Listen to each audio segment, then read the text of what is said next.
And greetings. Happy Friday. Welcome to the Steve Deace Show here live and on demand on BlazeTV, radio, and podcast.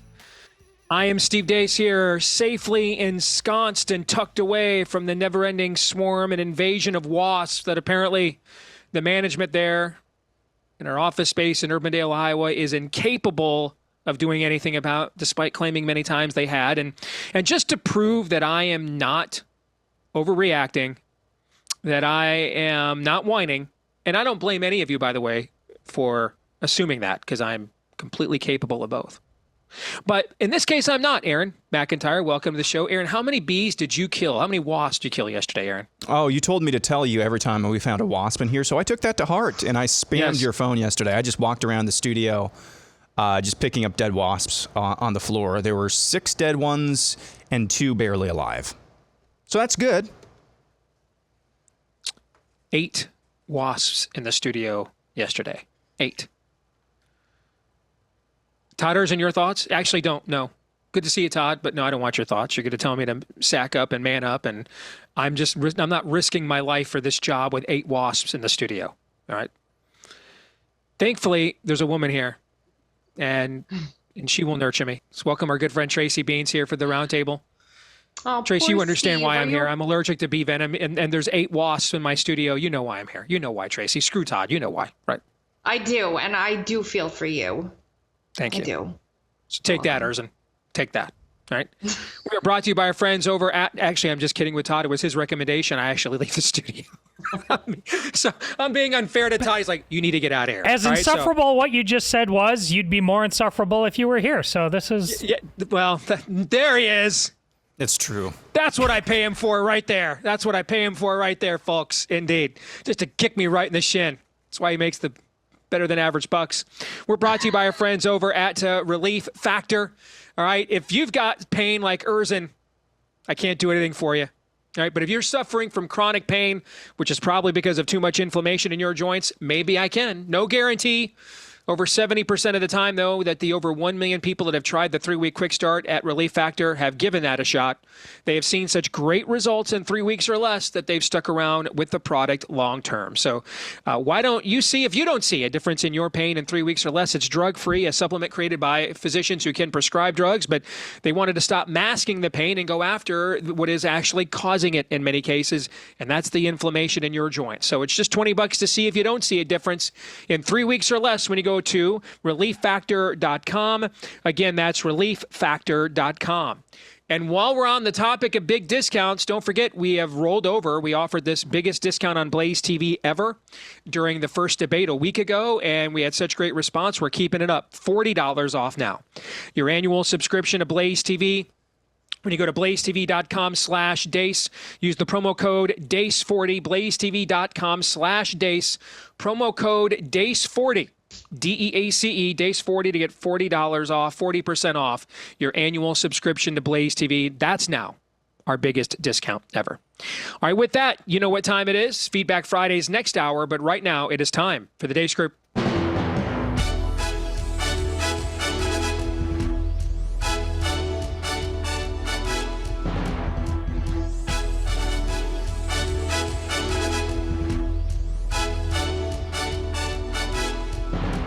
Your weekly look at the week that was begins, as it always does, with Bleep Lord Nefarious Says.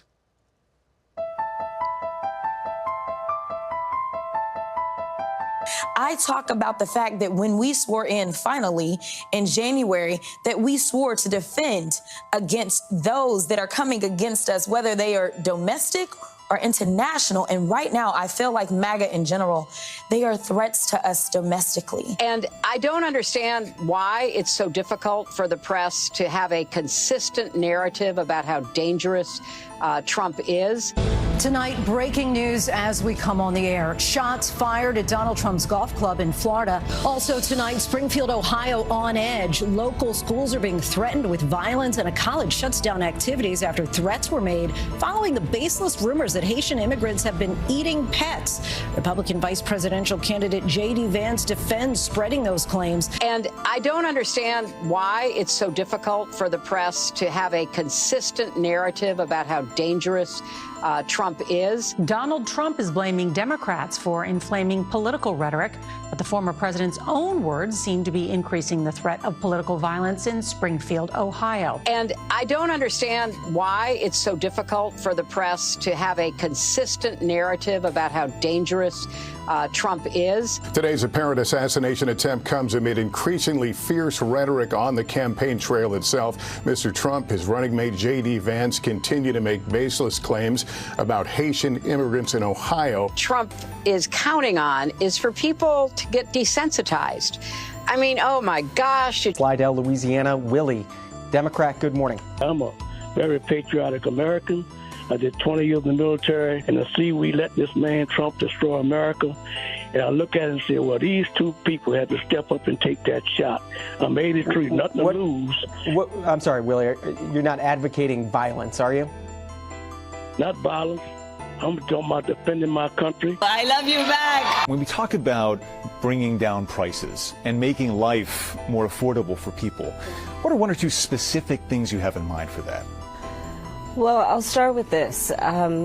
I grew up a middle-class kid. What is your administration's plan to be more specific a little bit on lowering the cost of living and lowering prices? Producing more oil than we ever have in this country. We are producing more than any other country. We're expanding those options for it, whether it's wind, it's solar, and things getting at this heart of climate change. And just because you legally possess a gun in the sanctity of your locked home doesn't mean that we're not going to walk into that home and check to see if you're being responsible and safe in the way you conduct your affairs. So I got served today at the pharmacy, and I'm not saying men can't look like this, because please go off, kings. Agatha is the gayest project Marvel has ever done. Agree? I would agree with that. I grew up understanding the children of the community are the children of the community. All right, let's get to it. Tracy, you get to go first because ladies go first. Plus, you're the guest and they always get to go first, regardless of which gender they are. So, first question to you. What was the most revolting thing you were just subjected to and why? Well, Steve, I grew up in a middle-class family. And so, gosh, I'd have to say the grossest thing was having to listen to Hillary Clinton continue to bloviate about the media and how they're not following instructions when, as you've so aptly demonstrated, that's all they do. The violent rhetoric was up there. The man who got gendered correctly is up there. We are just a hot mess sometimes, aren't we? Ay. This one wasn't as bad as many of the ones you've shown when I've been here, though. So, wow, that's the second time in 3 weeks, Aaron, you have received that. Yeah, I'm either losing my fastball or America's getting great again. I don't know. We're desensitized. Or that. That's a third option that's probably likely true. Tracy, I want to add, who's the composite person that we sit here and on our show all the time and strategically question our own side because we like winning. And so are we doing what it takes to win? Are we winning the argument? Are we winning the issue? Are we winning the election, et cetera, et cetera, et cetera? Let's pretend we're on the other team for a second. How are you helping yourself by continuing to platform and profile Hillary Clinton? I mean, I understand she has a very strong base on the other within the Democratic base. I understand that, okay? But every time she speaks, she is the closest thing they have to a Trumpian figure in that the collateral damage of anything she says, anything at all, no matter how benign or what the tone utilized is, ending up being engagement farmed by your opponents every bit as much as it is by you, if not more. You see what I'm saying here? I mean, the blowback ratio here, the juice worth the squeeze ratio here, what does she provide them? That I'm mystified by that because it's just as likely that our people are going to see what she says as their own people is every time she speaks. I think our people has grown significantly, and that's like something we've been talking about for a long time, right? I think they're tone deaf finally. It's taken a long time for the Democrats to become tone deaf, but I think they truly are. They really do not understand the general public, everyday Americans, etc. Sure, she's got her diehards, but there's a lot of young people very energized to vote in this election, and they're not looking to Hillary Clinton for advice. So you're right. I don't get it. It doesn't make any sense. But we've seen the left flat-footed quite a bit lately. So I like the trend. I say we keep it going. Keep putting her on there. She looks worse every time, and we can use all of this material on TikTok and elsewhere. So true. Good. True. And you're kind of echoing what I've seen Matt Walsh say in a couple of interviews about his movie, Am I a Racist? In one interview, he was asked, how do these people not know who you are? And he goes, I thought for sure they would out me. But it really just turns out they're in such their own bubbles that they just, outside of, a few names here or there on our side, they just aren't tuned in at all. And then the other thing that he said was, when we started making this movie, I thought for sure no one would take the offer and do the interviews and took the money. He said they all took it. We had everyone all take the money and the offers. We couldn't fit them even all in the movie. So that kind of speaks to a little bit of what you're talking about. All right, Todd, your turn. What say you? Well, they keep putting her on and doing the things they do because their understanding of the American people is that they hate them and they hold them in contempt, and they can't see beyond that, and they don't want to. This is why the worst thing about that, this whole thing, you're just getting unvarnished honesty. Even when they're lying, they're being honest because that's about their whole thing. The lie is the point. That's what I'm trying to. The worst thing about that is the C-SPAN anchor. You're not advocating violence, are you? Yeah, that's what's in all of their hearts. You see, everything else about that journalism was just another day that was the worst journalism on there, because it was actually like pretending that we're not. Hell isn't swirling around us on a daily basis. They're transing the kids. Forget about the damn cats. They're just coming in and murdering women, raping women on a regular basis, and then Kamala and company let them right out of jail. You're not really violence. I mean, get with the script. Did you not get the memo? Yes, violence. Twice now with the guy running for the Republican ticket. Yes, violence. We're transing your kids. Yes, violence. The border is wide open, and if there's collateral damage, like your daughter gets raped and murdered, whatever. Yeah. Welcome. I think one more contributing factor, it is mystifying because Hillary Clinton is like their only loser who they continue to platform, which is odd. So that is kind of mystifying. I think it might just be they don't have the deepest bench over there. They just don't. Now, that's a sorry commentary on our side that their bench is beating our starters. But I think that's another contributing factor why she keeps getting platformed. The worst of the week this week, I think it has to be that caller from Louisiana. Because even more than that Rasmussen poll that we talked about, or the Scott Rasmussen, what was this, RNG research, whatever that was, Napolitan Institute poll that we saw this week, that is the flesh and blood.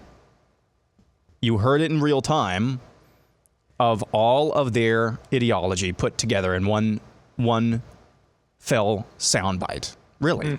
It was along the lines of what Todd was saying. If you want to sum up their ideology in one word, there's a lot of different words you could use, but it is violence. And that you heard that. It was just so matter of fact. That's what's so chilling about it. It was just so matter of fact. Well, of course they had to step up and take the shot. Why wouldn't you? He's a threat to democracy. He's a domestic enemy. That's what's chilling, is that it was just like you were just shooting the breeze. That's the worst of the week. Indeed, and that's why we're going to talk. That's going to get its own segment here in just a couple of minutes. Let's get to the exit question on a scale of 1 to 10, with 1 being the odds Democrats are really as disappointed their shooters keep missing Trump as they publicly claim, and 10 being the odds they're going to keep shooting until they get him. Rank this week's level of total depravity. Tracy. 7. Todd. See, the mood you come to this show is so important because I think this is a total 10. I mean, this was pure Orwell stuff right here. But, who knows? Tracy maybe had a full plate of bacon before coming on here, and she's just feeling good and can't be bothered. Carnivore! Yes, Aaron. Yes, baby. 8.5, which averages out, I think, to 8.5. There you go. Before we get to issue 2, hey, I guess if they're going to go ahead and do this artificial insemination of the economy to try to push commie law across the finish line, like, the Fed cutting rates, might as well take advantage of it. I know a lot of you will. And the housing market has been stagnant for so long, and that's what they're trying to do. They're trying to get things like that moving again to create the veneer of a booming economy right before the election. If they're going to lie to you, might as well take advantage of it. But before you do so, given these unprecedented times. Bing, bing, bing. Yes, make sure you go in with a real estate agent you can trust. Where would you find them? Well, we created a nifty little website that'll do just that for you. It's called realestateagentsitrust.com. It's a nationwide database of real estate agents you can trust because we verified, we validated their track record of success. Otherwise, we wouldn't be recommending them to you. And whether you've got to get across town or across the country, they know how to get you to where you need to go, which is ultimately the finish line with a dub. All right, so head over there now before you venture forth into the Let's Go Brandon real estate market. Realestateagentsitrust.com. Again, head over to realestateagentsitrust.com. All right, let's get to issue 2. They're just trying to kill him, guys. Think about how bizarre it is. In the last 70 or so days, we now have to specify which would-be Trump assassin gained access to the former president at way too close for comfort distances. The latest incident went down at Trump's golf club in Florida on Sunday, where Trump was playing what was reported to be an unplanned, spur-of-the-moment round of golf. 58-year-old Ryan Routh of North Carolina or Hawaii lay in wait near the perimeter of the course for 12 hours, somehow gaining access in the wee hours of the morning Saturday night into Sunday. Fortunately, Secret Service agents scouting one hole ahead of where Trump was playing spotted Routh, fired at him. He fled and was eventually apprehended. Secret Service discovered a sniper's nest of sorts with an SKS-style weapon, a backpack, and a GoPro camera. You've already heard how the media responded during Bleep Lord Nefarious says, and you're left with only one conclusion. They're trying to get him killed. So let's start there with the first question. Tracy, I'll go first to you again because we've already discussed this at length amongst the three of us. So let's get a fourth opinion. True or false? They're just trying to kill him, guys. Well, true. Of course they're trying to kill him. I mean, that's obvious. I had Kyle Seraphin hopped up on my podcast during the week and shared something with me that's really struck me. They're missing a lot, right? At least by enough. He was saying basically there could be a series of patsy moves happening right now almost to try and identify holes in security. So these aren't successful, but they're watching how people respond to what they do.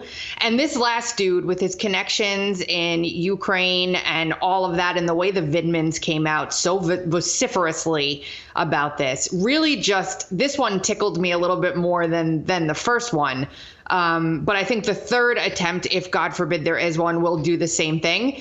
But I think these are trial runs. And I think that I've been saying this for a long time. Trump needs to completely close himself off from every person, Tom, Dick, and Harry or whatever, that comes in there trying to get whatever they're trying to get. He doesn't have a good net around him. I think that he has way too many people circulating that know way too much. And I just don't think they're running there with the level of seriousness that you need to for something like this. Didn't Gates come out and say there are 5 teams right now that they know of? And they're saying it publicly. That tells me something. I don't like that at all. Kyle Seraphin, one of the FBI whistleblowers, by the way, for those of you that aren't familiar with that name. I just got this email before the show as a corollary to this story from a listener named Chris Detro. She says, one of our listeners was, and there's a report, the Blaze has a report about this up today, and some other outlets reported on this the other night. I think the New York Post has reported on this. We were texting each other in our group text, me, Todd, and Aaron were, on Wednesday night about this. But Chris writes, one of our coworkers here was on stage at this Trump Arizona rally. That night, her and every single person on her side of the stage sought emergency medical care at a hospital. I think it was something like a couple dozen people, but not everyone wants to come forward. They all had the same symptoms, okay? How could you possibly explain something like that? Are you asking me? And I'm asking anybody. I mean, how could that possibly be explained? Possibly. You can't. The only thing you have to wonder with something like that is he wasn't affected at all. He passed by them. He shook their hands. He went up to the podium. When did it happen? How did it happen? You know, was there a vent above them? All these questions again, that will Tracy, never get answered. Why are there not? We're stopping. The Republicans control the House of Representatives. Yep. Why is there not right now? We're going to stop absolutely everything. Well, we have to go home and campaign. Is there a better campaign issue? All right, it shouldn't require this, okay? Because we're talking about someone's life here and other people's lives now, all right? And we always were, by the way. Trump's not alone in these venues. There's plenty of opportunity for other people to be harmed and injured, okay? Another guy did get shot, remember, in Bethel, Pennsylvania, okay?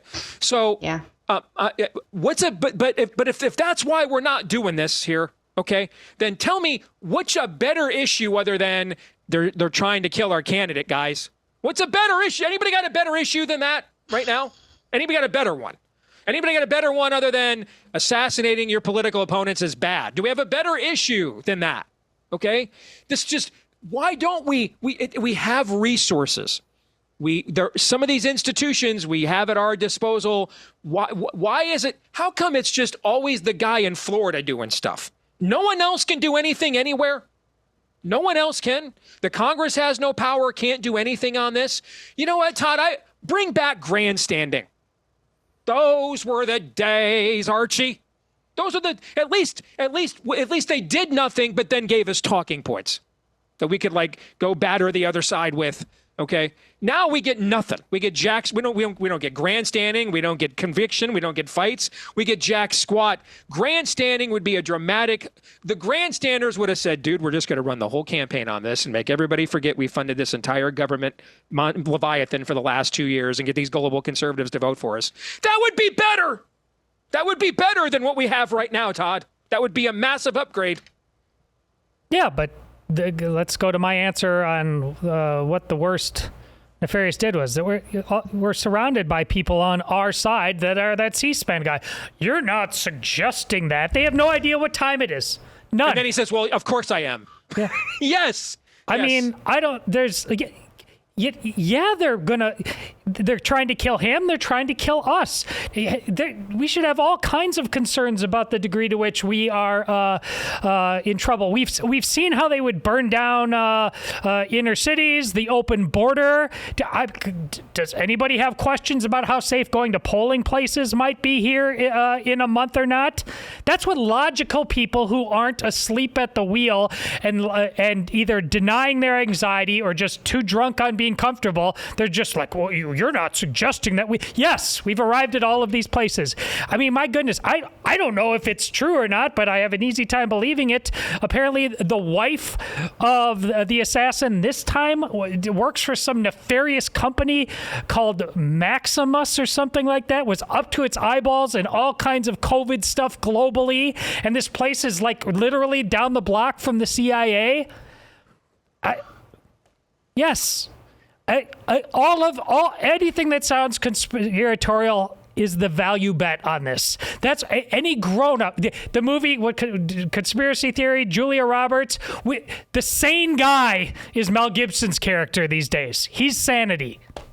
Tracy, did you look into whether the Math Club shooter and Ukraine for Evs shooter, did you look into verifying, are they both in BlackRock ads? Were you able to verify that? I know that's the kind of stuff you typically look into, right? What did you find out about that, if anything? I mean, the ads are available. You can watch them. So those, yeah. All of us here are well aware of the grifter problem on our own side. Okay. And so, oh, yeah. All right. Yeah, so those ads are legit. They weren't altered. The vids are true. Okay. Those are legit. Did I get confirmation from BlackRock that ad is actually produced by them? No. I'm going with yes. I think that they were both in BlackRock ads, but I wouldn't swear on it. Tracy and Steve, you're not suggesting that. Yeah, let's say that's it's not a coin possible. Flip. Let's say it's 50-50 that they both are in BlackRock ads. Okay. Sure. Do you even realize how crazy those odds, even if it is 50-50 that those ads are legit, do you even realize how crazy those odds are. That stuff, that's the stuff of Jim Marr's books, man. Okay. And you have to wonder too, guys, like DeSantis went out on Ingram last night and he was talking about how the FBI and the federal government's basically stonewalling an actual targeted investigation to figure this stuff out in Florida. They don't have charges that would make sense on this dude federally. Obviously, DeSantis has these charges in Florida that will put him away probably for life if it's done right. Why would the federal government want to stop a very sophisticated investigation into this in a state where they've dedicated resources and have dedicated themselves to figuring out the truth of what happened? Why? And I forgot my tinfoil downstairs, but it doesn't matter. We're out of that now. Like, I think if you're wearing tinfoil, you're my friend at this point, for sure. I want to hook arms with you because this is insane where we're at. Crazy. Yes. Aaron, you get the last word. So to answer the question that you brought up with this, are they just trying to kill him? I think the obvious answer is no. And here's why. For the better part of the last decade, Donald Trump has been demonized to the max, even beyond the levels of George W. Bush, Mitt Romney, John McCain. He's been demonized. He was the victim of the FBI spying on an American citizen. That was what he was during his campaign. He was just an American citizen. The FBI spied on him. Obviously, the victim of the Russian collusion hoax there. He was impeached twice over just basically a phone call, in Ukraine. He was the target of ad nauseum conjured scandals. Michael Avenatti was a household name before he wasn't, for reasons. He was just the butt end of everything. And then after he left office, he had to deal with the scamdemic. Didn't do that great, but he had to deal with the scamdemic. After he left office, he was the target of lawfare. So no. They're not trying to get him killed. That is the most illogical thing that I've ever heard. Ever. Reckless, maybe even. Recklessly illogical. Yes. Exit question. True or false, if DeSantis is serious about truly interposing his office into this kind of stuff, he should be checking on his own security. True. Why is it true that he should be checking on his own security if they're not actually trying to kill him? Trump. Aaron was being sarcastic. But yes. About what? What he just said. Well, my entire answer was sarcasm. Yeah. That entire answer was sarcasm. He was laying out all the things they've already done to Trump, and then said, "Well, if it was to save." No, of course they're not trying to kill him. That's why they did everything else. That he was illustrating absurdity to be absurd. So Tracy is so black-pilled. Sarcasm is meaningless to her. It's not your fault. He's that monotone with every opinion he gives, so you can't read him. All right. You can't read the guy. It's not your fault, Tracy. I think he secretly believes it, is what I think. My spiritual gift is an RBF. Sorry. He's Vulcan. He's just, there's no emotion there. He's dead inside. He's just dead inside. All right. But yeah, the first thing the first reaction instinctive I had when I saw that Ron was going to interpose his office into this investigation, I put it out there in public. Better check your own security, dude. And it's not a flourish, it's not over the top. I'd check my own security. All right. Yeah. All right. When we come back, I try to do this when we bring somebody on that, especially if they haven't been on for a while as a contributor, and find something that they have commented on recently that it's pretty clear in their particular feeds and platforms they're passionate about. All right. And so I found something in your feed, Tracy, that I want us to address when we return. Okay. And it has to do with why Make America Great Again and Make America Healthy Again in your mind are the word this week on the show apparently is intertwined. Okay. Why those two things are intertwined and matter and potentially go together. Okay. Trump yesterday getting a question about seed oils, for example, in a presidential interview. All right. So we'll get into that and more when we return here on the Deace Group. Stay tuned.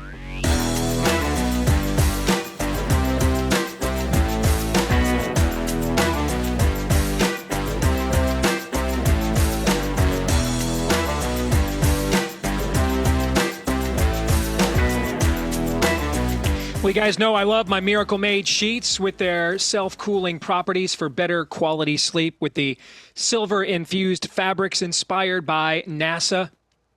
These Miracle Made sheets make thermoregulating possible to keep you at the perfect temperature all night long. I love going on the road and speaking and seeing as many of you guys as I can, but I love getting home to my Miracle Made sheets too because I miss them when I'm gone. They're that good. They're phenomenal, especially during the time of year when it's really hot or now when we have a change of season. So you got the windows open at night, you know, and then you got the AC on during the day. If that's you and you're like, these sound pretty good, then they should give it a shot today with Miracle Made. They're so confident in their product. It's backed with a 30-day money-back guarantee. So that if you're not 100% satisfied, and you will be, but if you're not, you'll get a full refund. So upgrade your sleep right now with Miracle Made. Go to trymiracle.com/Deace and use the code Deace to claim a free 3-piece towel set and save over 40% off. Again, that's trymiracle.com/Deace to treat yourself. And thank you, Miracle Made, for sponsoring this part of the Steve Deace Show and for making some fantastic sheets. Trymiracle.com/Deace. Use the promo code Deace at trymiracle.com/Deace. All right, let's get back to the weekly look at the week that was. Let's get to issue 3 as we welcome back our good friend Tracy Beanz. Why are Make America Great Again and Make America Healthy Again connected? What is Make America Healthy Again? Now, former independent vice presidential hopeful Nicole Shanahan went on Fox News shortly after RFK Jr. dropped out of the race and explained what it is to Jesse Waters. Making America Healthy Again is admitting the fact that we have the highest chronic health disease rate of any modern nation. We spend $4.6 trillion on health care. It doesn't seem to be getting us anywhere. So it's really asking the hard questions of why is our healthcare system not delivering healthy people? We know that there's a huge amount of collusion and a huge amount of corruption in our agencies. We're going to decouple that. We're going to decouple big pharma from our government agencies that are responsible for delivering healthy results to people. We're going to stop censoring scientists that are telling us the causes of these diseases. We're not going to just whack-a-mole with these diseases anymore. We're going to get to the root causes of them. And we're going to be honest with people, and we're going to help them guide themselves into health. We're going to fix our food supply chain once and for all. We're going to fix dirty water once and for all. You know, Robert F. Kennedy cleaned up the Hudson. He's cleaned up a whole river system. And there are many other systems in this country that we know that if we had an opportunity to, we could clean out all of the PFAS and toxins that we know are making us sick. And we're going to see those health results turn around in a matter of, I think we could do it in 6 months. So, Tracy, you were the one that I saw kind of aggressively connecting these dots here in the last couple of weeks on social media. So we put this topic in for you. So take it from here. I appreciate this because I firmly believe it. A nation full of unwell people cannot make good decisions about the future. It's just impossible. They're distracted with everything health related. They're tired. They don't feel well. They have inflammation. They're chronically ill. They have metabolic disorder. And that means their spirit isn't healthy either. So body, mind, and spirit all have to be healthy. And then you're ungovernable. You're completely uncontrollable by anybody outside of yourself. And I think that one of the biggest things we have to do as a nation is figure out, again, how to be healthy. And that means taking control, stopping the blame of everybody else, and taking radical personal responsibility for what we put in our bodies, how we eat, how we live. And I'm telling you, young women who are spiritually, mentally, and physically healthy are not going out to get abortions and kill their babies. That is not a decision they're going to make. They're not going to go out to a bar and get wasted and go home with random guys on a Friday. The gentleman that you showed in the Lord Nefarious clip, who was a man who contorted himself into a woman with surgery, people are doing all of these things because they're searching for the happiness that they could find if they were just right as a whole unit. And you're not going to find that happiness changing your body physically, mutilating yourself. You're not going to randomly find that happiness in that way. Drug addicts get a quick fix of happiness when they go out and they take a substance. They're searching for joy. They're searching for love. They're searching for wholeness. go to the core of it all, like Nicole Shanahan just said, the root cause. Now, I disagree that the government is supposed to deliver us anything. And I think if we can get Americans healthy again from the inside, the demand that our representatives provide to us what we want increases exponentially, and we stand by it. So it's all intertwined. We can't make good decisions if we're unwell, and we are a nation full of unwell people right now. That's why it's important. Very well said. Todd, I'm sure you have some strong takes on what you just heard from Tracy as well. Oh, yes. I'm been a anti-vaxxer long before we ever heard of COVID. My wife isn't vaccinated. None of my children are. But listen, I was the conservative Christian I was before I embraced this to more than 20 years ago, and then after. So many things opened up because you just see, and I was never a guy just because I had a headache, I wouldn't take pills. I was doing triathlons. I was healthy, but you just see how it is ground zero of how medicine is for how we are manipulated on every other issue. Medicine happens to be cradle to grave, right where they see your anxiety. Okay, you're about to have a baby. Instead of blessing, anxious. It's a ticking time bomb. Something's going to happen. You need to vaccinate it 100 times over and over and over. And that just creates how we think about things on every front, whether it's health or otherwise, moving forward. Somebody take care of me. Somebody take away the anxiety of me away. There's got to be some magic that can do it. And lo and behold, the people that are telling us this lie, pharma, are profiting in the extreme. Because quite frankly, all of the medicine men, the doctors, the trusty experts, they have no idea about vaccination. They really don't. They've been told, give them the medicine. So they give them the medicine. And oh, by the way, they get all the kickbacks too. So if you learn about this in medicine, you learn about so much more. You learn about how the whole damn world works, and you want to burn it down.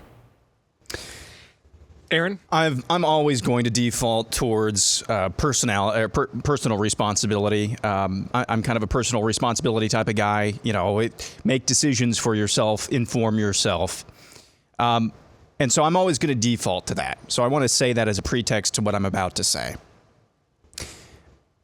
There is striking a balance in your day in and day out life of actually educating yourself and trying to avoid things that are bad for you versus a system that is set up that is inherently trying to poison you or make you sick. 10 years ago, I would have said the government getting into banning certain substances, banning certain ingredients in foods, that's nanny state stuff. 10 years ago, it was a lot different world that we were living in. Now, especially after COVID, and I'm questioning a lot more things, I think one of the most righteous acts of governance actually came out of the state of California, something that we all would have said would have been nanny state. Just last year, I think it was, or maybe it was earlier this year, the Food Safety Act, which banned red dye number 3, which is just poison. It's just poison. And it's in a lot of foods. So yeah, at the end of the day, always going to be personal responsibility type of guy, but our entire food system, the American diet, is set up to make us sick. If you really start to, as Todd was just saying, if you really start to look under the hood just a little bit, it is designed not for healthy people, but for a sick people. And what Tracy said a few moments ago just kind of blew my mind. And unwell people are not going to be able to make good decisions about the future. Yeah. Now, I don't think that, banning all of these substances is going to be a panacea because that's a spiritual issue, but there's definitely some interplay there. There's definitely some nefarious forces, I believe, when it comes to the nation's food and medicinal system that are intentionally. There's a difference between just unintentionally and hands off, but intentionally trying to make and keep us sick.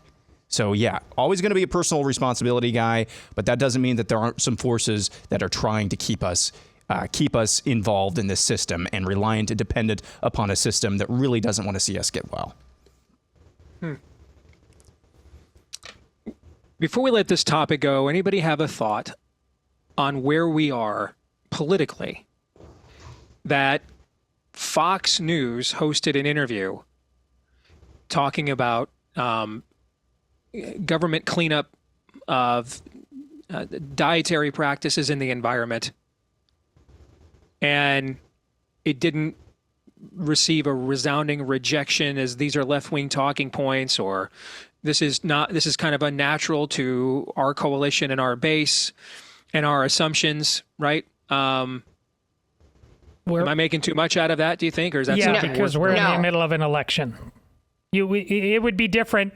It'll be different if it's on and it's not in the middle of an election cycle. I mean, I'm glad they're having them on, but like they found religion. No, they're trying to find a win is what they're trying to find. I think to your point, Steve, you're talking about the people not resoundingly responding to this in the way that we would assume conservatives would in the past, because environmentalism and all of that is hippie stuff, right? And I've been told that by some conservative thinkers on the right. Why are you turning into it? No, it's the opposite. That's God. Nature is God. Food that we consume is God. That's God. That's not hippie stuff from this, from the left wing. And I think we're at a point, and you could say what you want about COVID. There were some positives that came out of it, and this was one of them. I've been an advocate in this way for years. My kids aren't vaccinated either, by the way. And I see this amazing, beautiful thing happening. So as negative as we get, and as, he's a Democrat and he's this, there is a global sort of awakening going on right now when it comes to the health of our mind, body, and our spirit. And people are craving and looking and searching for alternatives that are not going to poison them. And you know what? They didn't know any better. But something went off inside of them, and they're like, I need to learn more about this. And it's catching fire. Like, I see information that I shared 5 and 6 years ago coming out as like brand new today, and people are up in arms about it. Tell me more. Tell me more. I've experienced this myself, Steve, and I can tell you my life is light years better now than it was even 2 years ago, because I went on this quest to fix my health in all ways. So, yeah. All right, let's get to the exit question. I only have time for a yes or no answer. Okay. Do you believe if he wins that Trump will follow through on a prominent appointment for RFK Jr. to his administration? Yes or no, Todd? Yeah. Aaron? Yes. Tracy? Yes. Okay. Since you're all a yes, then that brings us to the kicker topic. If you could pick one other person that Trump has to appoint to his second potential administration, and you knew they could get confirmed no matter what, because that's a caveat there, depending on the position, who would it be and to what position? Aaron? Let's see. So a cabinet position, press secretary isn't in the cabinet, is it? Any position in the administration. Okay, well, this one doesn't have to get confirmed because I kind of hate his guts, but I know as much as I hate his guts, the left would hate him, exponentially more. Put Vivek Ramaswamy as press secretary. That would be a show worthy of watching. Tracy, what about you? Ron DeSantis as Attorney General. I know why people want him there, man, but Attorney General under Trump he's a real nowhere man. I mean, that's a tough slog, because as much as we want Trump to win this election, let's keep it real here on this show. The dude has an Icarus gene. He likes to fly too close to the sun, man. And that puts you in a tough spot as AG. But I know why people want him there for sure. Todd? DeSantis as Secretary of Defense. Much safer position in terms of avoiding the Trump Icarus factor. Let's get to our predictions. That actually went faster than I thought it was going to. I didn't anticipate that two of you would pick a DeSantis appointment, by the way. Interesting. All right, let's get to our predictions. Tracy, we'll let you go first. What do you got for us? Oh, goodness. There's going to be at least one or two more crazy incidents before the election, and October surprises are coming out way too early. So I think we're going to be in for at least one or two more horrible attempts at Donald Trump before November comes. I don't see how there's any avoiding that at this point. I don't, sadly. Todd? The Kamala Harris Oprah show will change zero hearts and minds. Could that be a negative for us, though? Because some of the clips coming out of that, man, are just... Could she get elected student body president, let alone president of the United States, right? You know what I'm saying? That can work both ways, Todd. If some of those clips are not like, okay, I'll put up with Trump for another. She can't be president. Like if that's not changing minds the other way either, you know what I'm saying, G? Okay, that works both ways. Yeah, you're drinking the vinegar. I'm with you. Okay, all right. Aaron, what do you got? I thought long and hard about this one, and this might be one of my most bold predictions yet. But the Falcons beat the Chiefs on Sunday. Gosh.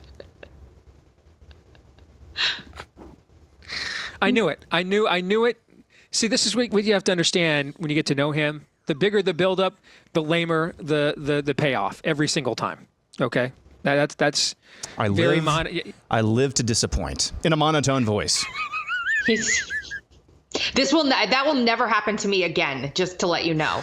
You won't step on that whenever. Dude, hey, you weren't here. A couple of years ago, he did this thing where he had Todd and I totally on the hook about this woman he met in the line at Walmart. Do you remember this, Todd? Oh, yeah. And Todd and I were like completely engrossed, and we're like following along, and none of it was real. And the whole thing, he just led us completely astray and made us look stupid on the air. So it has happened. It's not just you. He has done the same thing to us. All right. I've got you while we're making macabre predictions, and this is the era we're in. Okay. So I've got one. Hashtag Diddy didn't kill himself is imminent. That's mine. Hashtag Diddy didn't kill himself is imminent. Now, imminent, I don't know. For example, Christ has a different definition of imminent than most of us do. Okay? So I don't know what imminent means, 10 minutes, 10 weeks, 10 years. But hashtag Diddy didn't kill himself is imminent. There is no way they're letting him talk. No way. How is it that we know more details, macabre details about Diddy's sexual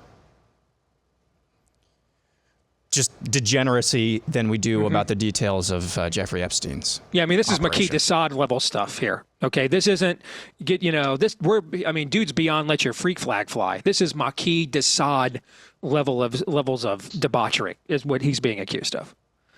Did you guys see that meme with what's his nuts who lied about getting beat up a few years ago? Whose name escapes Jesse me? Smollett. Jesse Smollett. Have you guys seen that? Yeah. All right. And it's the same face he had when he lied about. They said this is MAGA country, bitch, and then Diddy poured oil and lube all over me. Okay, and said this is Diddy country. Have you guys seen that? That meme is great. Great. All right, Tracy, great to see you. We'll do it again soon, all right? Take care. God bless. We'll come back guys. hour 2. Thank you. Feedback Friday is coming your way. Stay tuned.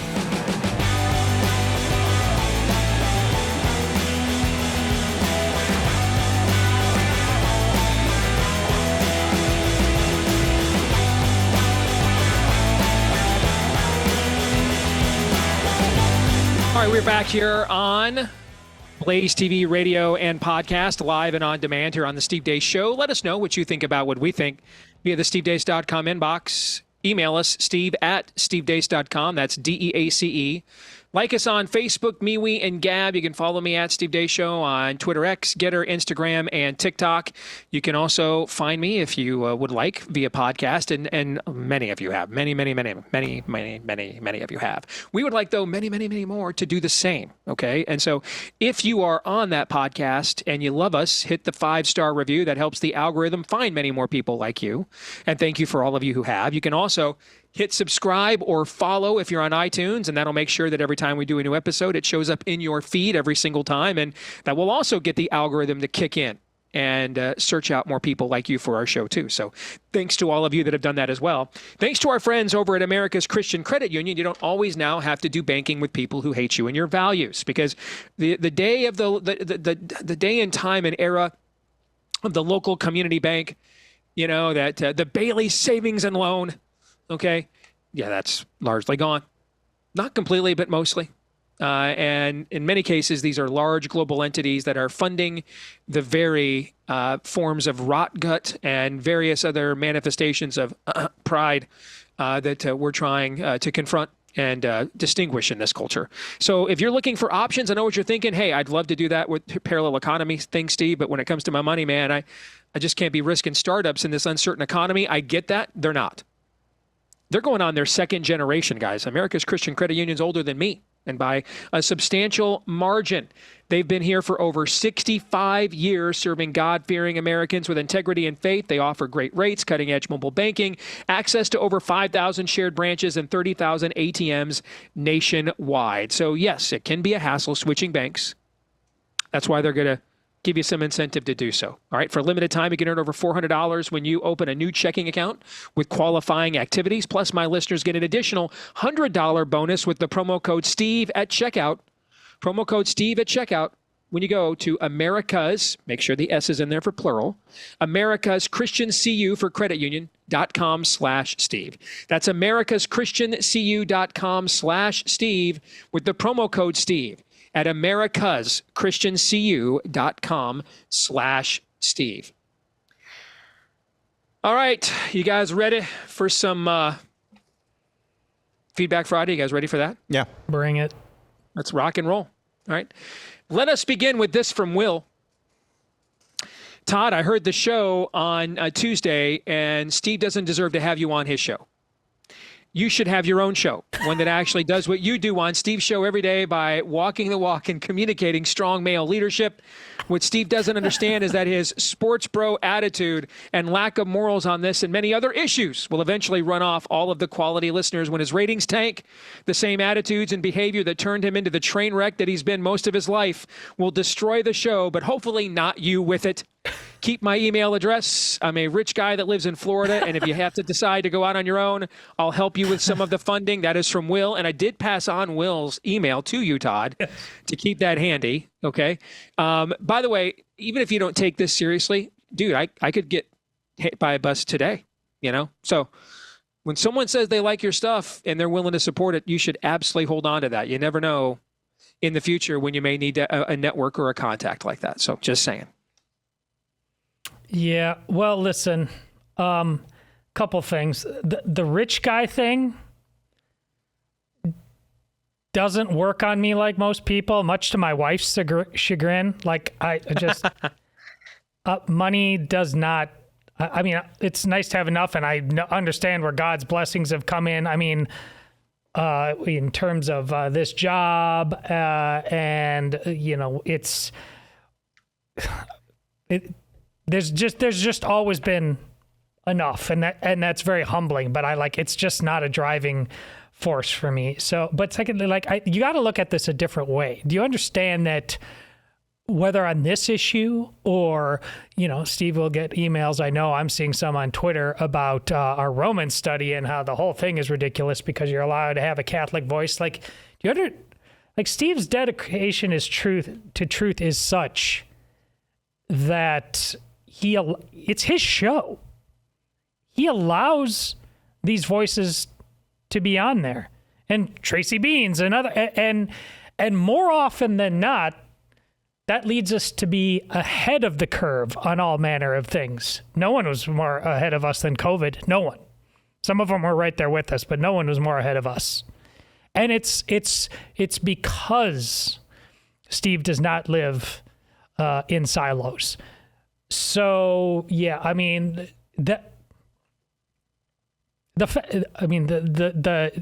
locker room jackassery that you saw regarding, I mean, if you saw the Steve Deace sports show where I was oh my goodness, can you imagine? I don't think the world could handle that if I was like riding next to him all the time, because that would utter insanity would ensue. But you're looking at this the wrong way. Most hosts would not do what Steve does when it comes to stuff like this. They're buttoned down. They're always talking. It's talking points. Make sure we stay on message. Like I said, we don't have that on this show, and it's because of Steve, and it's not because of Todd. I'm allowed to do what I do and say what I say because of the what he ultimately believes to be true. Follow the truth wherever it leads, and that means having tough conversations. It's a blessing. So you should be thanking him, because it's a very, very rare thing. Thank you, man. I appreciate that. And I'd have been totally fine. You just would have dunked on me some more too. That'd have been fine. Well, too. Michigan they still cheated, but other than there that, it is. Yeah. There it is. And we won the natty. All right, let's get back to some Feedback Friday. This is a good one. I've been saving this one. I wanted to make sure we had time to discuss this in general, and we do right now. This is from Tina Clifford. She writes, I ran against a 12-year incumbent in my House district this year. I was winning the primary until the absentee ballots were added in. I'm a grandma who's worried about what kind of America I will be leaving behind for my grandchildren. I became very involved after COVID set my hair on fire, but never had political aspirations. I wrote to and talked to my representative like we're told to do, and he would always gaslight me and continue to do what was best for him and his buddies. There's not a federal dollar that he would not sell us down the river for. When there was no one left to run against this man, I felt a calling that I needed to run, and so I did. At the beginning, he was very condescending and thought this would be an easy win. As the summer progressed, he was showing up at people's workplaces and doorsteps to question them and explain his record after mailers started showing up exposing who he was. He harassed me and my family because he wanted a debate to save face from the mailers, showing up to my house twice and once to a public event because he knew I would be there. He never showed up at other political events to talk to me there. I'm a Christian woman, but through this process, I saw God work mightily in my life. I learned to ask him for what I needed every day. He provided the funding from everyday people. I took no PAC money and had what I needed to run this campaign. God provided friends who came alongside me and went door to door with me every day, put out signs, talked to others about my campaign, and they stood out on the street with me all day on election day to get me to the finish line. I found so many more conservatives in this liberal town that I live in, and I'm thankful and encouraged. I ran because it had to be done, and I think people are thinking about that and thinking that they could do the same. Even though the final tally left me 227 votes short, I feel like I won. My opponent was worried and he worked harder than I've ever seen him work. The Freedom Caucus took the House here in our state. So this man will no longer be on the Appropriations Committee and will not be able to do the good old boy with access to the coffee cans of money. He has been exposed in the community and has lost some of his longtime supporters. I hope he will be humbled and turn to God. God equipped me to run this race. I taught people how to find the information for themselves, to empower themselves. I prayed that people would be able to see God through me. I've had so many people in the community tell me that I ran an excellent campaign, and it's all because of the glory of God. I'm exhausted and probably am not making much sense right now. On top of that, today's my 58th birthday, so I'm old. But I want you guys to know that as a fan of the show, the answer is us if we are faithful. I wasn't sure how I would do in this race, but I was willing to find out. God is good, and now I have a platform to continue fighting the good fight. Thank you for all that you guys do and keep pursuing truth. Again, that is from Tina Clifford. Lots of good there. Yeah, there is. That's why I wanted to make sure we had time to discuss. So, Todd, I will actually yield and let you take it from here then. Go ahead. Well, that she sees the win and the multiple wins in the loss is so important, because even when it's not the 11th hour in a healthy society, elections, somebody wins and somebody loses. And the reason why so many politicians, and definitely on our side, have become, standing for nothing is because all they think about is just winning the election. So they'll say and do and become anything. And that's exactly how sooner or later, I don't know how many elections, I don't know how many generations, you end up where we are now, where it is the 11th hour. So I just having the robust sense of, duty. This is so many important things happen, even though I didn't get elected. You're absolutely right. You have a true understanding of things.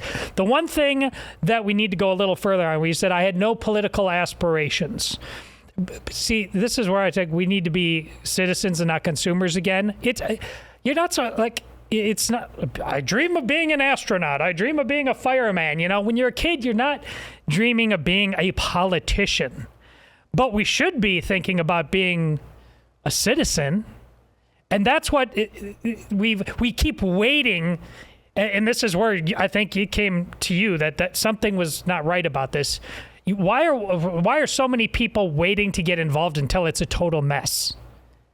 We need to be thinking more about how we create a society where we have a sense of duty. It doesn't mean you will necessarily run for office, but you're doing all of the things and being involved at a level where the modern version of the politician that you hold in contempt on some level and thus don't want to really be, they can't control you.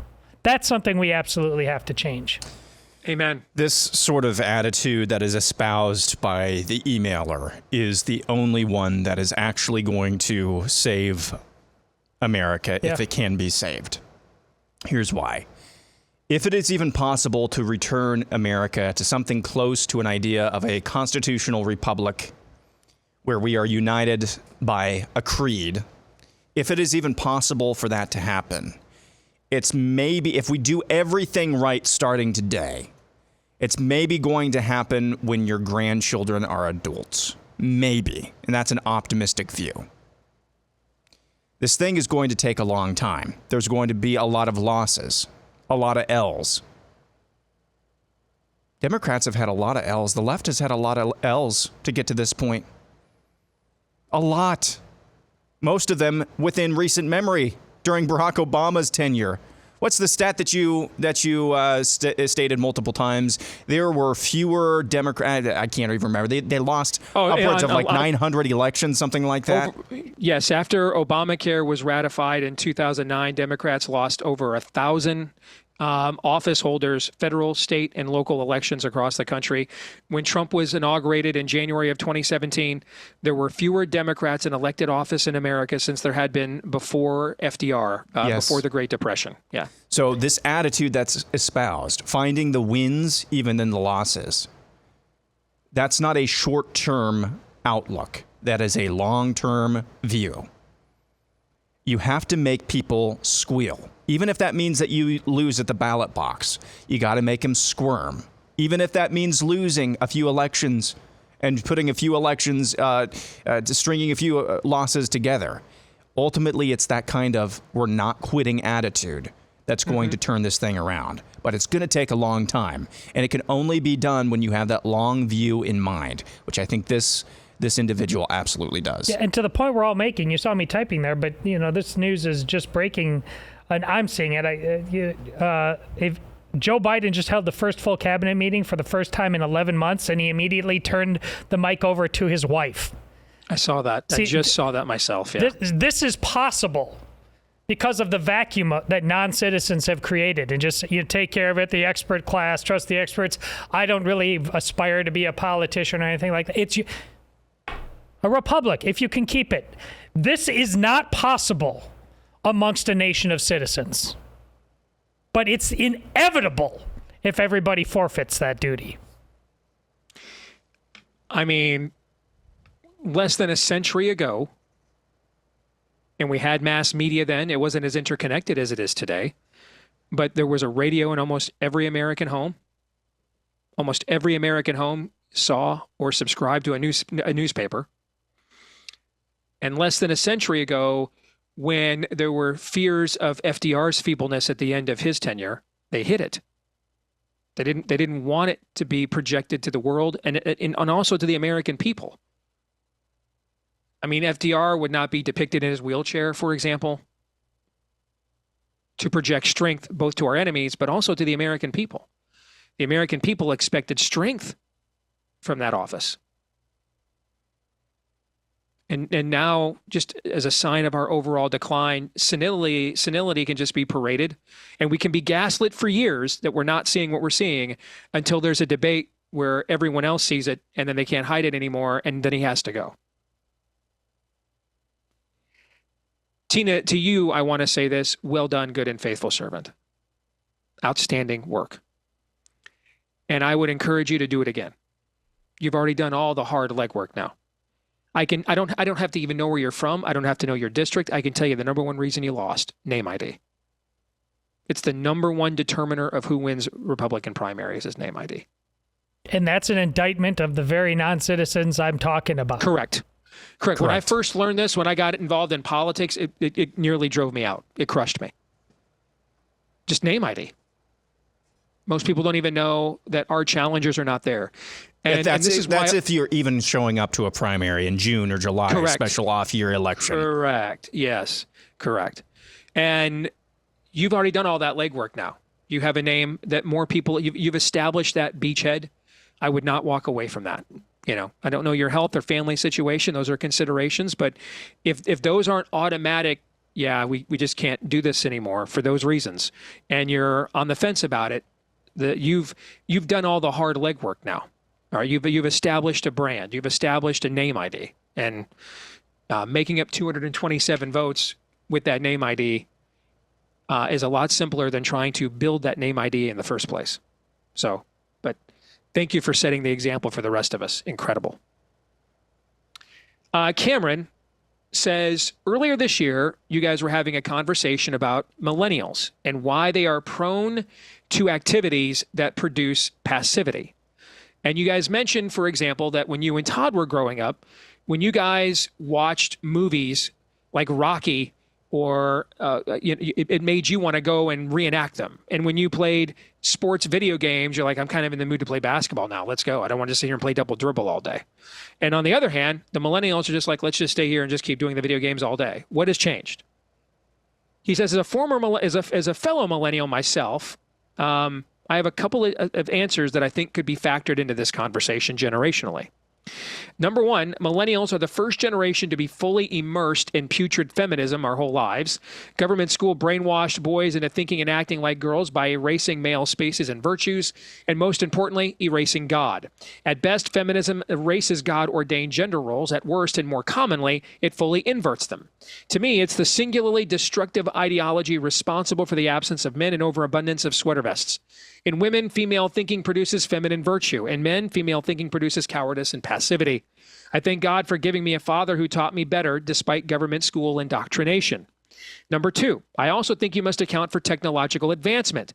Specifically, the millennials saw a level of individualized and privatized technology that was unimaginable in previous eras.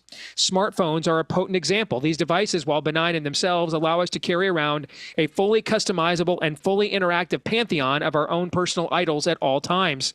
I think this technology, even more than rampant pharmaceutical dependence, fulfills Aldous Huxley's Soma. Just watch your porn and your porn ball and your comic porn and stay asleep. Resistance sounds exhausting, doesn't it?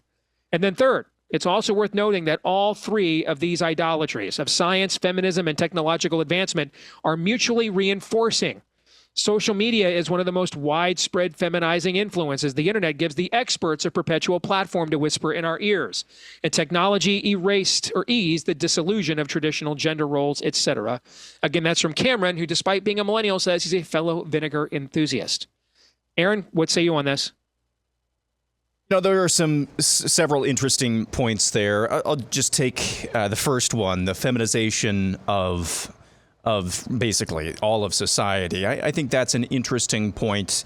And I think he's articulating this in somewhat of he's not endorsing this or playing the victim here. But I think he's just diagnosing. He is diagnosing what's institutionally true. Correct. Yeah. What's institutionally true. And I think that has a lot to do with where we are now in millennial and younger generations. Now we're getting into, what is it, Gen Z and Gen Alpha now are coming up. I think at the end of the day, though, I'm just going to go back to the church. Though I mean, yeah, feminization. Why is that a thing?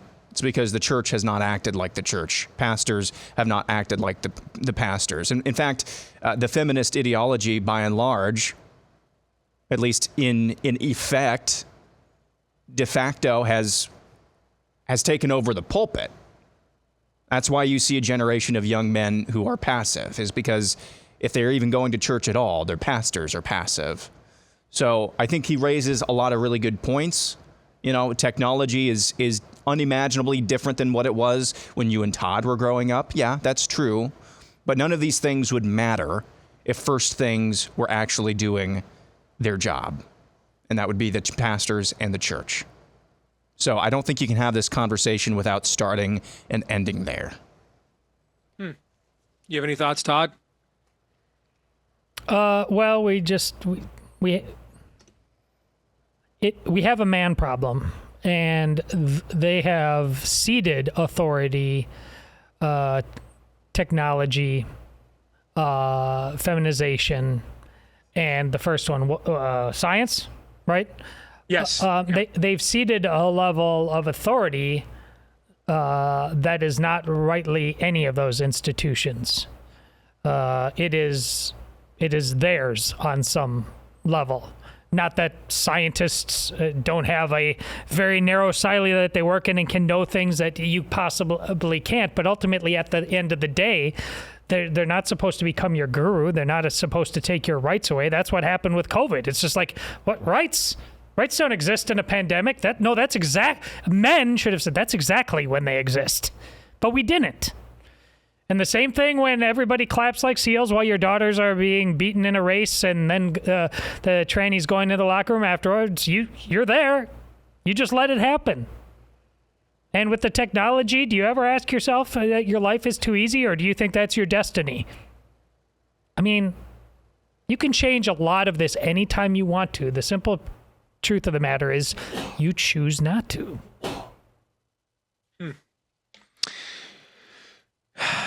Let's go to this note next. Jennifer says, you guys are reaching so many in a positive way. Thank you.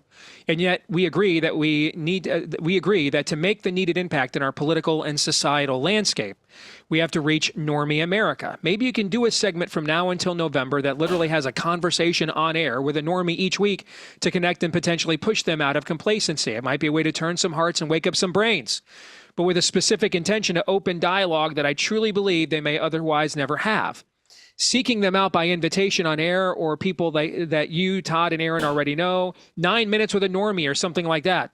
Just maybe those are the people that we apostolically need to reach the most. Impossible. If we could do this on a regular basis, they wouldn't be normies. We've tried this with people on the left. Back in the day, Steve commanded me. There's people on Twitter now suddenly very, very anti-Trump. Follow some of these people, vet some of them. Let's get them on the show. They anonymous, happily anonymous. Don't plan on being anonymous, nor changing their tune. That's what you're asking is a fantastic idea. It is, but it's impossible. That They don't want to come on. They don't want to do it. We've tried. That's just how it is. Yeah. Most of the best ideas are impossible. It seems like. We did have a conversation with a liberal. That would have been 7, 8, 9 years ago, probably. Yeah, exactly. What is it, Ben Bruns from Iowa State, former Iowa State player? Iowa State football player that I covered professionally. Yeah. So we had a relationship. It was a cordial conversation. I can't even remember what we talked about, but that was the last time that I don't even think he would call himself a normie. I think he's more of a lib. Yeah. But these types of conversations just. When the normie places virtue on being above it all, that in and of itself, that's not just a docile thing. They are saying they're opposed to you. They're opposed to us. Like, that is such an important distinction. I hope you guys really absorbed what Aaron just said. That. There's two aspects to a normie, and Todd and Aaron both embody both of them in some of their familiar with refrains. There's the comfort addicted normie. I don't want to leave where I'm comfortable, as Todd points out. I love being comfortably numb. But then there is the virtue signaling, I'm above this normie. And a lot of those kinds of normies, by the way, are in our suburban megachurches. Okay. A lot of them are there. So I'll get several of you have asked me, can you coach us on how to reach normies? Can you guys give us some talking points or ways to reach? Because we know a lot of the people you guys are describing. They're in our families. They're our neighbors. What do we say? And you know why I haven't attempted to do that? I don't know. I don't know. I think highlighting issues of existential import that you cannot escape from is a potential way to go and tactic. Like, they're just trying to kill their political opponents, guys. They're just trying to kill you with an open border, guys. They're just trying to let your daughters get raped, guys. But I can't promise you that is the case. I can't. And as Aaron pointed out yesterday, and we have said on our show all along, 2022 happened. And if you go back to why I was so confident in that election, Biden's low approval rating, on top of that, the issue polling was all in our favor. And then I thought, like we have seen before in many other midterm cycles, on both sides, you saw this work in Democrats' favor in 2018. It worked in the Republicans' favor, and famously with the Contract America in 94. And then it did the same in the two Tea Party waves of 2010 and 2014. Everybody always remembers the Tea Party wave of 2010, but it was actually the Tea Party wave of 2014 that was even more devastating than the Democratic Party. We had a swing of 9 U.S. Senate seats in that one election that year. And so the paradigm had been set that organically normie, or what we used to call independent voters or middle of the roaders, okay? Now I think there's evidence that actually a lot of independents are people that are deeply informed and just hate most political parties. But they're called normies now, and that profile of voter. And what they used to do, particularly in midterm elections when they weren't asked to, align with a personality, is air their disgust with the party in power. And this would create these wide swings in these midterm elections. Okay. George W. Bush goes from winning the popular vote to a filibuster-proof Democratic Senate. Barack Obama wins the biggest election sweep the Democratic Party has won since LBJ in 64, and then gets annihilated in the next midterm. All right. Because that's normies. That's normies saying, yeah, you've gone too far left or too far right for us. And so we're organically going to align with the other side. So I'm figuring we've only seen 50 years of data for this. But what's Todd like to say? The status quo is the status quo till it isn't anymore. That's not the status quo anymore. That didn't happen in 22. And so I now don't know. I can't coach you on what I don't know, guys. I don't know what will mobilize the normies. I don't know the answer to that. And I think my instincts are they have to be convinced. I don't think you can mobilize them with they're hurting Donald Trump or it's Trump versus the system. I don't. Right. I think you have to get them to think it's about them versus the system. And that I'm confident in. I'm not confident necessarily in what would do that. I'm not even sure anything would, short of, it sucks paying $5 for a loaf of bread. Maybe it's got to be $25. I don't know. I don't know what that line of wake up organic suffering is now. I don't know what the answer Think to that about is. all those videos of somebody being beaten in the street, and they're surrounded by people who could step in and help, but they're all just filming it. Right. That's the normie voter right there. Like, I don't know. Correct. All right, more Feedback Friday is next. Stay tuned.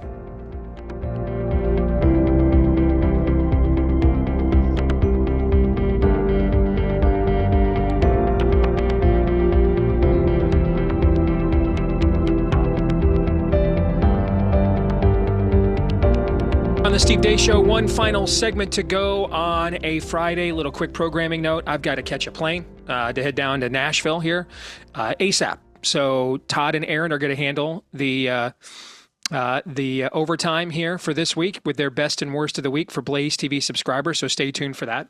Also, if you are on the lookout for some practical tips of how to keep your family on the narrow road in this chaotic world, well, there's been a ministry that has stood the test of time for decades, helping families do exactly that. Of course, I'm talking about Focus on the Family. And you can get the Focus on the Family podcast with Jim Daly today. Lots of stories of redemption, but also biblically sound advice on truth, marriage, and parenting.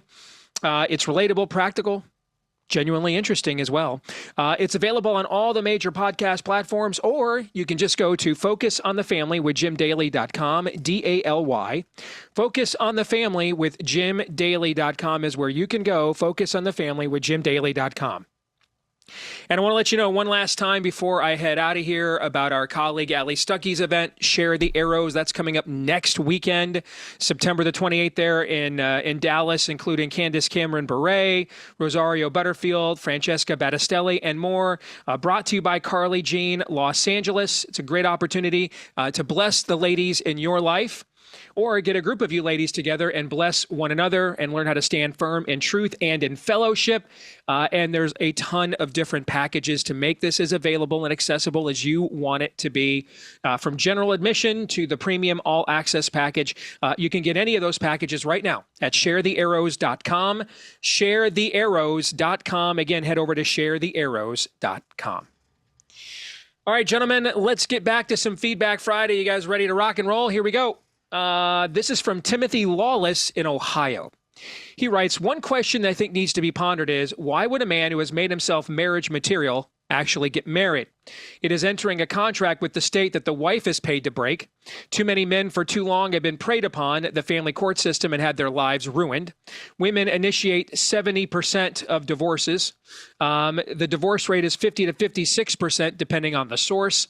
A man's odds on the day he says I do of having his wife divorce him are 35 to 45%. Not only has feminism poisoned the well, the family court system is broken. The woman you married 10 years ago can become, quote, unhappy, end quote, and take the cash and the prizes. A man can lose his money, his property, access to his children, and often his job and or his friends. The self-deletion rate for men is 9 times greater than the national average during and just after a divorce compared to the overall rate. Looks to me like the risk-return ratio here is not good. All right, how would you guys like, which one? I'm going to let you guys tackle this one first. Who wants to go on? Who wants to take it on? That's some cope and seethe. I'm sorry. Yeah, this isn't even a marriage question. No. Like, it's all, life is hard. Why even try? Yeah. Like, really? That's not a Christian answer. I think everything he said there is true. Yeah. Everything he said there is true. I also think asking these questions and putting this in writing is also a lot of cope. It's as if there are absolutely no good women at all. Okay, this is the inverse. This is the inverse of the feminists who basically say all men are fill in the blank bastards. You know, whatever you want to call it. This is the inverse of that. So don't let your mind fall into this thinking. So I think everything you said there is true. I think it's illustrative of a society that is, I think, geared and postured against men, particularly white straight men. But don't allow yourself to fall into this line of thinking at all, as if there are no good women out there at all, because that's just not true. And maybe I assumed, what did this person expressly say they're a Christian? No. Okay. No. Well, you watch and listen to the show, decent odds that you are, but again, I mean, if scripture is like, there's go to Nineveh, really? It's sometimes it's better, sometimes it's worse. You don't know your Gandalf. Do what you can with the times that you have. This isn't a really this is where Steve and I over time have said, the answer is actually quite simple. No, it's still hard. You lay out why it's hard, but the fact that you're trying to find an out on this is just, quite frankly, unacceptable. Right. And if we're looking at risk and reward return, so I want to look at it. You know what? You guys did a good job of tackling it from a spiritual premise and from a biblical worldview. So let me attack it actually from his own premise. Okay. At the end, he cites the risk return ratio. Well, what's the risk return ratio of living a selfish life and dying alone? What's the not having children and grandchildren to rise up and bless you as you age and get older? I mean, what's the risk return ratio for that? Right? I mean, if we're essentially you're looking at an opportunity cost, right? He's analyzing it as an opportunity cost here, and he says that given the current trend lines, that's in the negative. But there's another opportunity cost that he needs to put into his risk reward ratio, his actuarial assessment here. What is the opportunity cost of dying alone, living a meaningless life? I mean, who cares if you were career successful, financially successful, owned a big house? Nobody's going to care about any of that crap 10 minutes after you're dead. So who cares? Who cares? What's the opportunity cost of that? I think that needs to be factored in as well. If we're just going to look at this, cold-blooded as an actuarial, as he does. And again, if we're going to do that, I'll do it again. I'll take at face value all his statistics. They seem, at least in the ballpark of much of the statistical data that I have seen. But then that also assumes that all of the blame is on the women there. You see what I'm trying to say? Okay, that every time a man is abused in family court, it's not because he's an a-hole, but because the woman is. I mean, I would admit, this is not probably the era for the Alger Hiss woman on a pedestal. I mean, I'll say that to you. Okay. And, my wife and I went and saw the remake of Speak No Evil last night with James McAvoy. And I had the same reaction to this movie that I had to the European version, which is brilliant and better than this one, although McAvoy's performance is bananas and bonkers. All right. But, I'm like, this guy, the husband here is a total mangina, man, the entire time.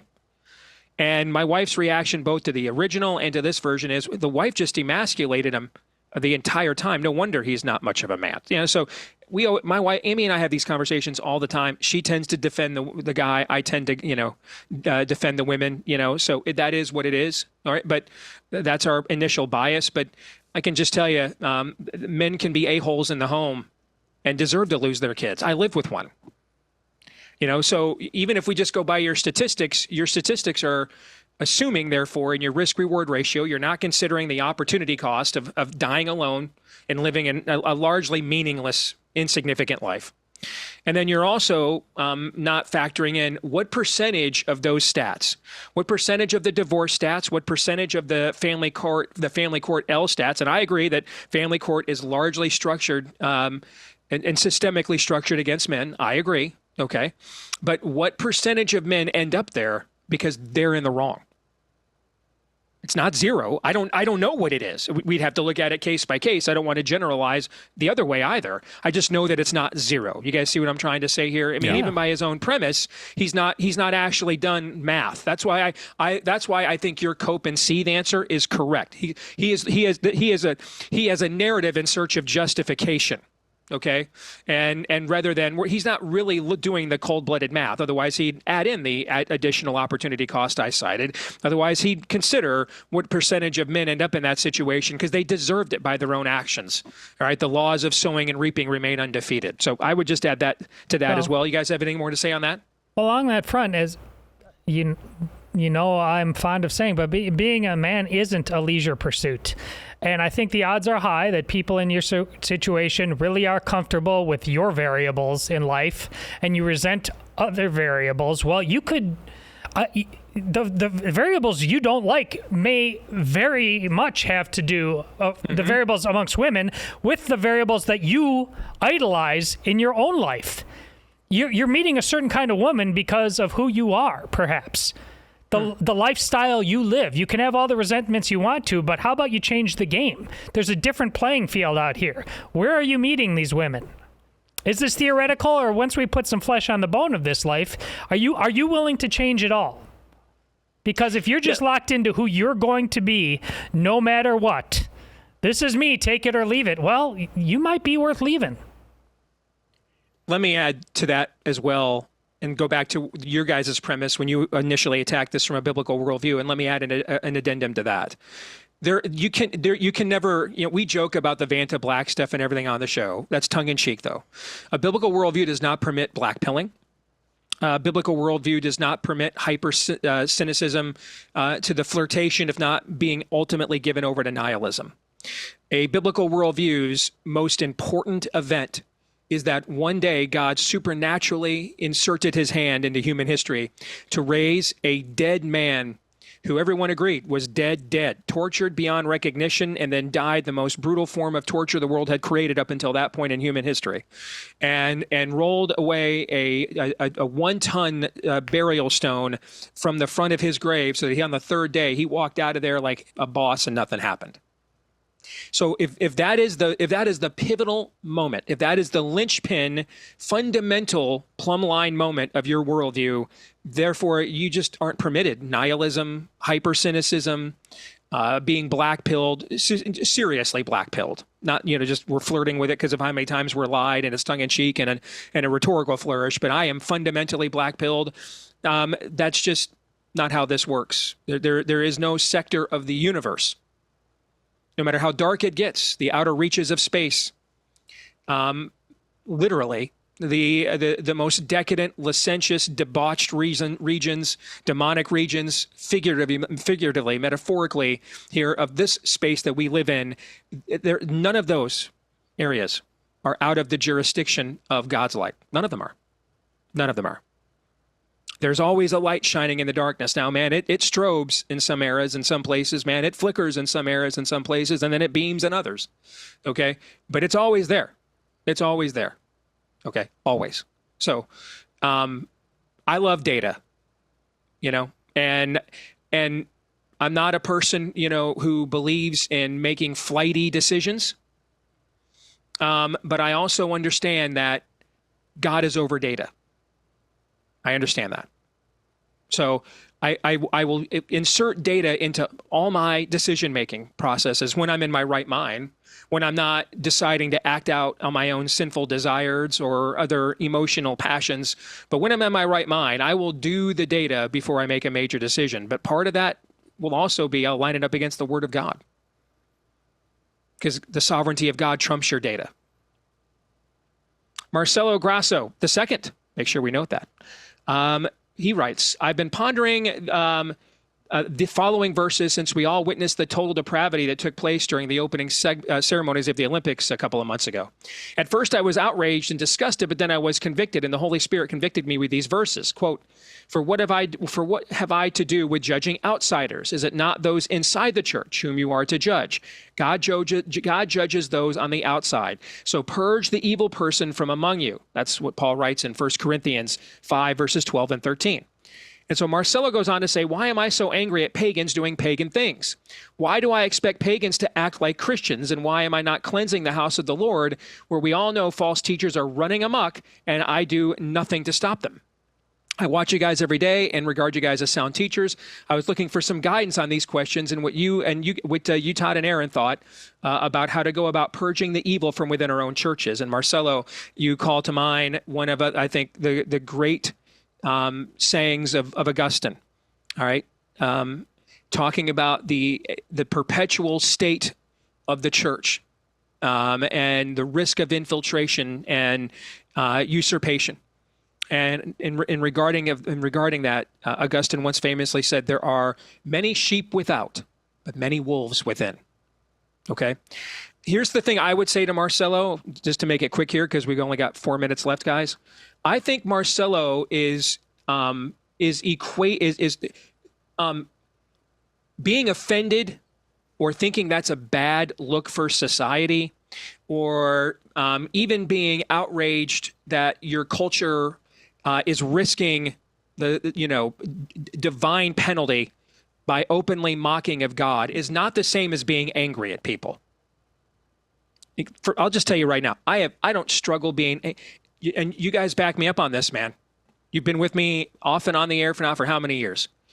I don't struggle with my anger at pagans at all.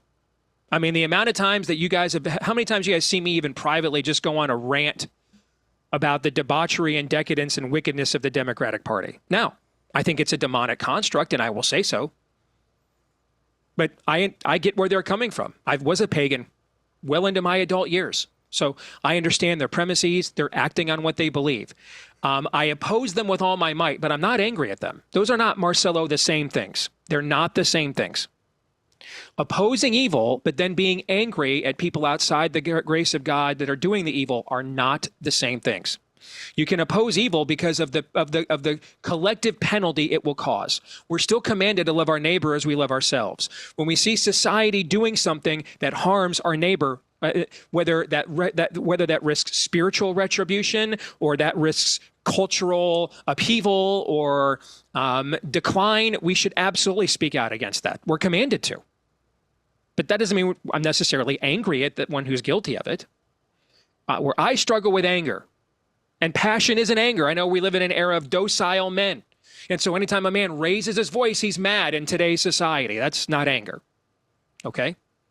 Where I really struggle with seething in anger, and Todd and Aaron, you have seen this behind the scenes, is at the people wearing my own uniform in the pulpit, in political office, the people wearing my jersey who stabbed me in the back. That's who I struggle not to get angry at in a sinful way. That's who I struggle not to despise and hate. But the people who outside of God's covenant, no, I'm not angry with them at all. I'm going to oppose their nonsense and malfeasance for all of its destructive consequences with all my might and the voice the Lord has given me. But I'm not angry at them. It's the Mike DeWine type. That's the guy that I really struggle not to have hatred for in my heart. You guys have any thoughts on this in the final minute? Yeah, I'm struck by how much, in my estimation, this has to do with the previous answer. It's understandable why you're frustrated as a man with the crop of women these days, just like people within the church are frustrated with the pagans. But also have to ask yourself, as we just asked, are you the man you could be? Well, ask the church vis-a-vis this. Do we have a pagan problem? Because are we or are we not the church we should be? And I think we all know the answer to that, which speaks to Steve's anger and frustration. Yeah, I think this is why we speak in terms of defeating evil, because the most loving thing in some circumstances to do to the pagan, with the pagan, is to defeat them and their plans. And hopefully Amen. with peaceable means. Then I'm full of love these days. And on that note, we're out of here. Everybody have a great weekend. Romans 8:28.